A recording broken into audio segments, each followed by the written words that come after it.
Right now on Hoosier News Source, local environmental groups demand change within the city of Bloomington. And an IU journalism war hero is remembered in a very fitting way. And I'll have the weather ahead of your finals week. Hoosier News Source starts now.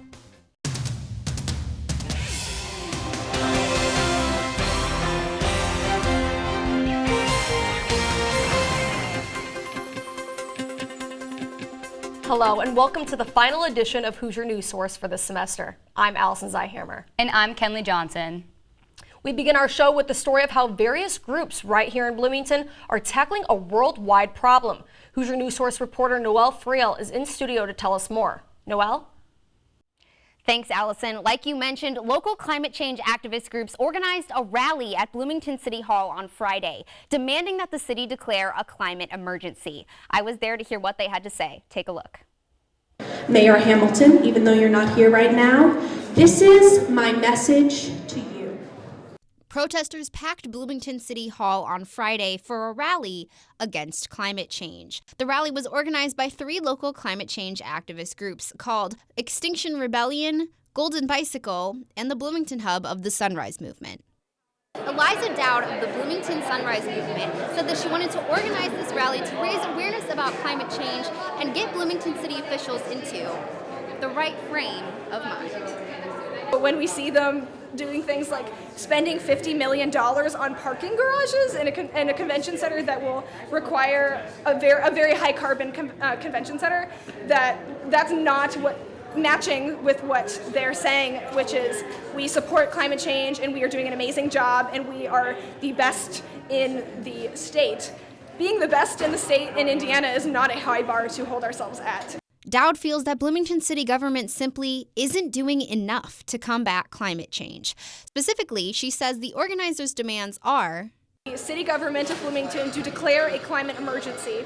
Next, we want them to formulate a climate action plan that actually has teeth to it and will make widespread changes. Speakers at the rally included IU faculty, IU students, and 2 students from Bloomington High School South. My generation is growing up afraid. Again and again, we have seen inaction and denial on the matter of climate change. If we don't take action right now, it'll be too late. I can't imagine how much change is being had today on this global climate strike that's happening all around the world. And I just want to say that right now, it is a time to put our planet and our people over profits. That's what it's really about. For Hoosier News Source, I'm Noelle Friel. If you couldn't make the rally but would like to contact your city government representatives, you can find their contact information at bloomington.in.gov. Kenley and Allison, back to you. Indiana U.S. Senators Todd Young and Mike Braun have introduced legislation to rename the post office in Dana, Indiana after notable Indiana University alum and Pulitzer Prize-winning journalist Ernie Pyle. Pyle, who's remembered as a celebrated war correspondent during World War II, was born and raised in Dana, Indiana.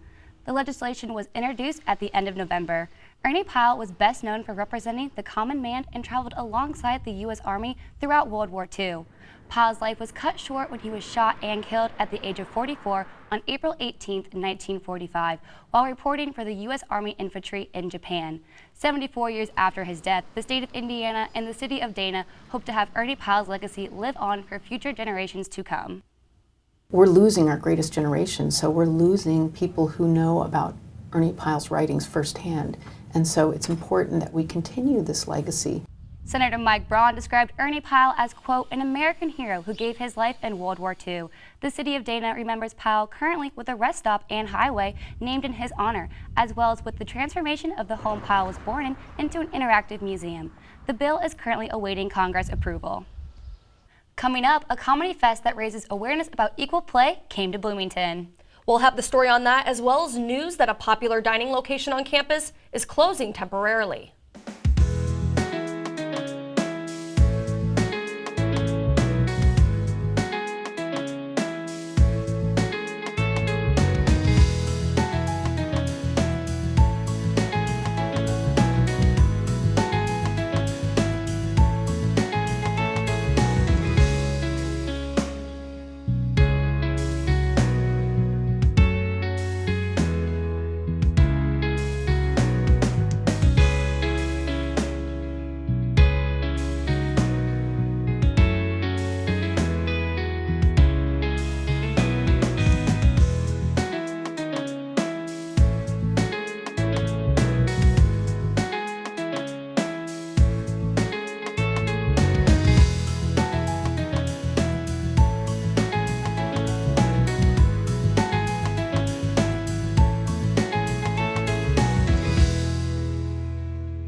Welcome back. For our last weather segment of the semester, we have Charlie Herbeski in studio tonight to talk about chilly temperatures heading into finals week. Charlie?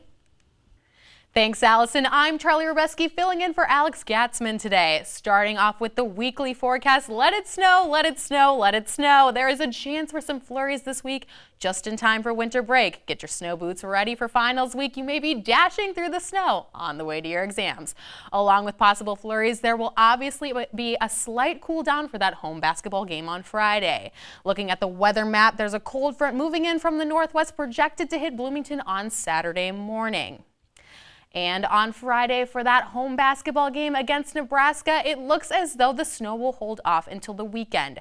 Temperatures are projected in the low 40s with a low chance of precipitation late into Friday night. Finally, taking a look at our extended forecast, tomorrow should be sunny with an average of temperature of 35 that will rise throughout the week. We'll see some showers on Saturday that, like I said, may turn to snow with a precipitation chance at 75%. Looking into next week, snow flurries are also projected on Tuesday to start off your finals week. Kenley and Allison, back to you. The Indiana Memorial Union is getting a much-needed renovation very soon. The IMU already may have many spaces for students to dine in and study, but the university can always use more. IMU dining is set to be renovated beginning in January. This renovation will update the look of the space and offer new food options, mainly a grab-and-go food concept. The renovation project is said to have cost $10.2 million. The area is supposed to have a more modern look than before, and it is expected to take 1 year to complete. IU held its first ever Equal Play Comedy Mini-Fest on Saturday, giving a voice to those who typically go unheard in comedy. Hoosier News Source reporter Kenley Johnson was there to check it out. The sound of laughter was all that could be heard in the Wittenberger Auditorium this past Saturday as 9 local performers took the stage. Sponsored by the IU Union Board, Equal Play is a comedy fest dedicated to women, queer, and gender non-conforming voices. So I came up with the idea over the summer while I was interning at Second City. There's this festival called Breakout Comedy Festival, and it's dedicated to showcasing the up-and-coming voices of comedy, specifically diverse voices.